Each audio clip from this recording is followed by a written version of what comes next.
படு தூத்துக்குடியே படு ஆளும் மூஞ்சி படு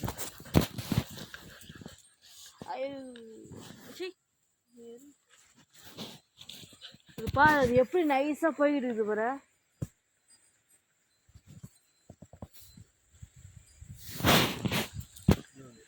அந்த மாடு எவ்வளோ நைஸா திமிரு பிடிச்சி போய்கிட்டு இருக்குது பெரிய மாடு இந்த பக்கம் மேயுது அது போய் அங்கே மேய்ஞ்சிட்டு இருக்குது கொஞ்சம் நட்டுக்கிட்டே போடு என்னது சரி அந்த அப்படியே என்ன நட்டுக்கிட்டு போகுது சரி இந்த ஓசை தூக்கி இந்த போர் குழாய்க்கு நேராக போடு முதல்ல இது ஃபுல்லாக முடிக்கிட்டேன் அதுக்கப்புறம் ஓசை நீல கிடக்குது